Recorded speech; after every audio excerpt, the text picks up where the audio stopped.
यहाँ कहानी एक खौफनाक घर की है जहाँ अजीब अजीब घटनाएं घटने लगती हैं। नीलेश, जो बेंगलुरु में नए शहर में आया है, धीरे धीरे उस घर के रहस्यों का सामना करता है। रातों में सुनाई देती हंसी, मोमबत्तियों की अजीब चमक और अदृश्य ताकतों का सामना करते हुए नीलेश का दिल दहल जाता है। जब हम किसी नए शहर में जाते हैं तो उस जगह को लेकर हमारे दिल में कई बातें चलती हैं, कुछ उत्साह, कुछ डर और कुछ सवाल। नीलेश के साथ भी यही हुआ जब वो पहली बार बेंगलुरु में नौकरी करने के लिए घर से दूर आया। एक दोस्त की मदद से उसे ऑफिस के पास एक छोटा शांत सा कमरा मिल गया। पहले कुछ दिन वो काम में इतना व्यस्त रहा कि थकान के चलते रात में उसे गहरी नींद आती, लेकिन तीसरी रात से ही कुछ अजीब घटने लगा। कमरे में अंधेरा था, केवल चांदनी हल्की सी रोशनी दे रही थी। नीलेश अचानक नींद से जागता है और उसे खिड़की से आती आवाज जगा देती है। ये आवाज कहाँ से आ रही है? वो उठकर खिड़की के पास आता है, खिड़की से बाहर की ओर देखता है और उसके सामने वाले खाली घर से धीमी हंसी की आवाजें आ रही थीं। इतनी रात को हंसी की आवाज? वो डर के बावजूद आवाज का पीछा करता है, लेकिन कुछ दिखाई नहीं देता। तभी वहां एक कमरे की लाइट जलती दिखती है और वो आश्चर्य से देखता है कि वो लाइट बार बार बंद और चालू हो रही थी। उसने इन सब बातों को नजरअंदाज किया और वक्त देखकर वापस सोने चला गया। वो आवाज कब सुनाई देना बंद हो गई, उसे सुबह तक याद भी नहीं था। कुछ दिनों तक नीलेश ने इन आवाजों को नजरअंदाज करने की कोशिश की, लेकिन धीरे धीरे ये आवाजें उसकी रातों की नींद छीनने लगीं। एक रात उसने हिम्मत करके खिड़की से उस खौफनाक घर को देखने की कोशिश की, लेकिन अंधेरे में उसे कुछ नजर नहीं आया। हालांकि आवाजें लगातार गूंज रही थीं। रात के ठीक 2 बजे जब वो खिड़की के पास गया तो उसने उस घर के दरवाजे पर हल्की सी रोशनी देखी। आज वो इस रहस्य को और झेल नहीं पाया। गुस्से में अपने कमरे से बाहर निकला और सीधे उस भूतिया घर के दरवाजे पर पहुंचकर जोर जोर से दरवाजा पीटने लगा। वो देर तक दरवाजा खटखटाता रहा, लेकिन अंदर से कोई जवाब नहीं आया। हार कर वो खिड़की के पास गया और जब उसने भीतर झांका तो जो उसने देखा उससे उसकी आंखें फटी की फटी रह गईं। कमरे के बीचों बीच 2 लड़कियां हाथों में मोमबत्तियां लिए खड़ी थीं। उनकी शक्लें अजीब और भयानक थीं। उनकी आंखों में किसी भी तरह का कोई भाव नहीं था, बस एक खालीपन था जो नीलेश की रूह को हिला देने के लिए काफी था। मोमबत्तियों की लौ हवा में अजीब तरीके से लहरा रही थी, मानो किसी अनदेखी शक्ति के नियंत्रण में हो। नीलेश ये नजारा देखते ही उल्टे पांव वहां से भागने लगा। उसे ऐसा महसूस होने लगा कि कोई अदृश्य शक्ति उसका पीछा कर रही है। घबराकर वो अपने कमरे में जाकर बिस्तर में दुबक गया। तभी अचानक उसका पंखा अपने आप चालू हो गया और नीलेश का डर चरम पर पहुंच गया। उसने अपनी आंखें बंद कर लीं और कांपते हुए सोने की कोशिश करने लगा। अगले दिन नीलेश के सब्र का बांध टूट गया। उसने अपनी नौकरी से छुट्टी ली और सीधे मकान मालिक के पास पहुंच गया। उसकी आवाज में घबराहट थी और आंखों में डर का साया। उसने मकान मालिक से कुंदन बाग के उस भयानक घर के बारे में पूछताछ की। मकान मालिक ने एक गहरी सांस ली और कहानी बताने लगा, एक ऐसी कहानी जिसने नीलेश की रूह तक को कंपा दिया।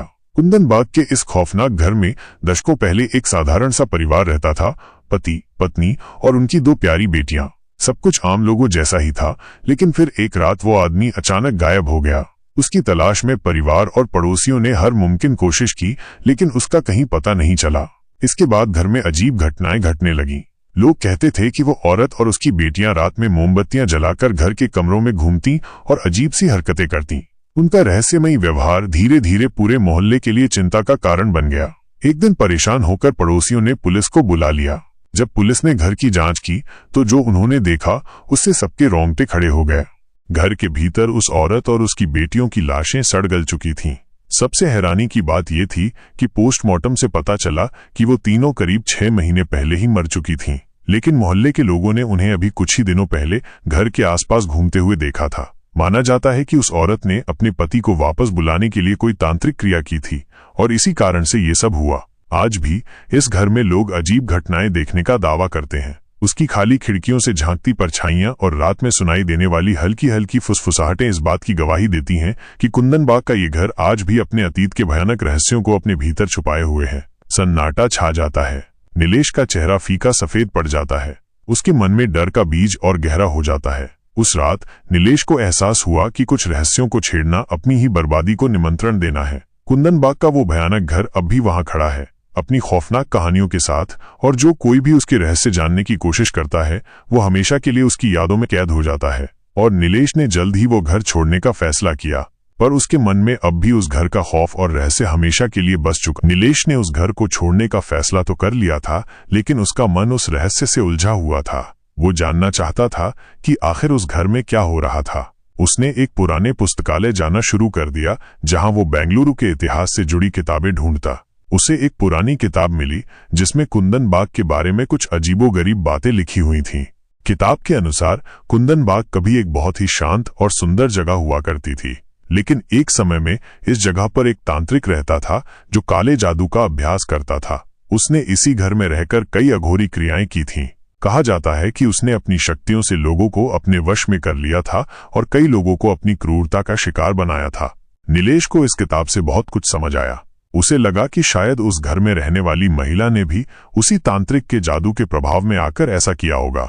लेकिन सवाल ये था कि आखिर वो महिला और उसकी बेटियां इतने सालों बाद भी क्यों उस घर में भटक रही थीं?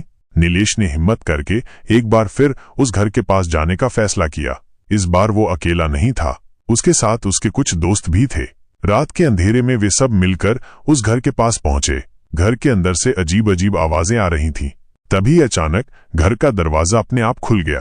अंदर से एक ठंडी हवा निकली और सभी दोस्तों के रोंगटे खड़े हो गए। वे डर के मारे एक दूसरे से चिपक गए। धीरे धीरे वे घर के अंदर बढ़ने लगे। घर के अंदर का नजारा बहुत ही डरावना था। हर तरफ धूल और मकड़ियों के जाले लगे हुए थे। तभी उन्हें एक कमरे में दो लड़कियों की छाया दिखाई दी। वे दोनों ही हाथों में मोमबत्तियां लिए खड़ी थीं। नीलेश ने हिम्मत करके उन लड़कियों की ओर बढ़ा, लेकिन जैसे ही वो उनके पास पहुंचा, वे दोनों अचानक गायब हो गईं। नीलेश और उसके दोस्तों ने उस घर को छोड़कर जल्दी से वहां से निकल गए। उन्हें लगा कि उन्होंने बहुत बड़ी गलती कर दी है। उन्हें समझ में आ गया था कि उस घर में कुछ ऐसा है जो इंसानी समझ से परे है। नीलेश और उसके दोस्तों को उस रात जो कुछ भी हुआ, उसने उन्हें हिलाकर रख दिया था। वे जानते थे कि कुंदन बाग का ये घर कोई साधारण जगह नहीं है, लेकिन नीलेश का मन अब भी इस रहस्य को सुलझाने के लिए मचल रहा था। कुछ दिनों बाद नीलेश को एक पुराने ज्योतिषी के बारे में पता चला जो शहर के बाहरी इलाके में रहता था। लोग कहते थे कि वो बहुत ताकतवर था और भूत प्रेत से जुड़े मामलों में माहिर था। नीलेश ने उस ज्योतिषी से मिलने का फैसला किया। ज्योतिषी ने नीलेश की बात ध्यान से सुनी और फिर बोला, कुंदन बाग का घर बहुत ही शक्तिशाली तांत्रिक क्रियाओं का केंद्र रहा है। उस घर में जो कुछ भी हो रहा है वो सब उस तांत्रिक के क्रोध का परिणाम है।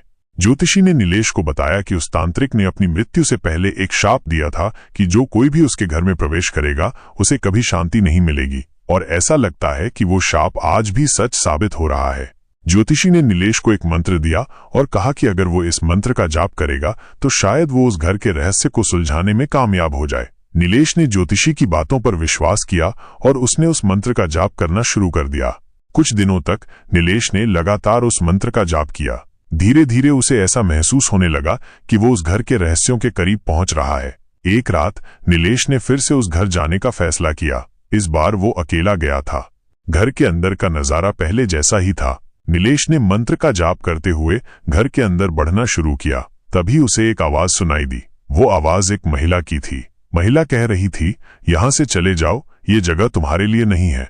नीलेश ने डर के बावजूद हिम्मत करके कहा, मैं तुम्हारी मदद करना चाहता हूँ।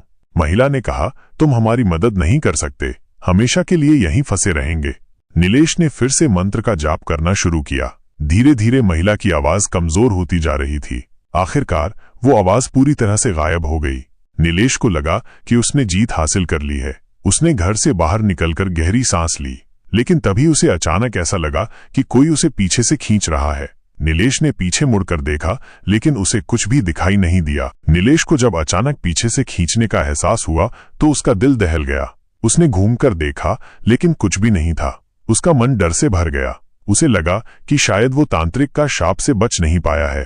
तभी उसे एक आवाज सुनाई दी, तुमने हमें शांति नहीं दी तो हम तुम्हें शांति नहीं देंगे। आवाज इतनी करीब से आ रही थी कि नीलेश की रूह कांप उठी। उसने आंखें बंद करके मंत्र का जाप करना शुरू कर दिया, लेकिन आवाजें अब और भी तेज हो गई थीं। उसे ऐसा लगा जैसे कोई उसे चारों तरफ से घेर रहा हो। तभी अचानक से घर का पूरा माहौल बदल गया। हवा में एक अजीब सी ठंडक छा गई और चारों तरफ अंधेरा छा गया। नीलेश को लगा कि वो बेहोश हो रहा है। जब नीलेश को होश आया तो वो एक अंधेरे कमरे में पड़ा हुआ था। उसके चारों तरफ अजीब अजीब आवाजें आ रही थीं। वो डर के मारे चिल्लाया, लेकिन कोई जवाब नहीं आया। तभी उसे एक रोशनी दिखाई दी। वो धीरे धीरे उठकर उस रोशनी की ओर बढ़ने लगा। रोशनी के पास जाकर उसने देखा कि एक बूढ़ी औरत बैठी हुई है। वो औरत बहुत ही डरावनी लग रही थी। बूढ़ी औरत ने नीलेश को देखा और बोली, तुमने हमें शांति नहीं दी तो हम तुम्हें शांति नहीं देंगे। नीलेश ने डर के मारे कहा, मैं तुम्हारी मदद करना चाहता हूँ। बूढ़ी औरत हंसी और बोली, तुम हमारी मदद नहीं कर सकते, हम हमेशा के लिए यहीं फंसे रहेंगे। नीलेश ने फिर से मंत्र का जाप करना शुरू कर दिया, लेकिन इस बार कुछ भी नहीं हुआ। बूढ़ी औरत ने फिर से हंसते हुए कहा, तुमने बहुत कोशिश की लेकिन तुम नाकाम रहे। तभी नीलेश को कुछ याद आया। ज्योतिषी ने उसे एक और बात बताई थी। उसने कहा था कि अगर नीलेश इस घर से जुड़े सभी रहस्यों को जान लेता है तो शायद वो इस समस्या का समाधान निकाल सकता है।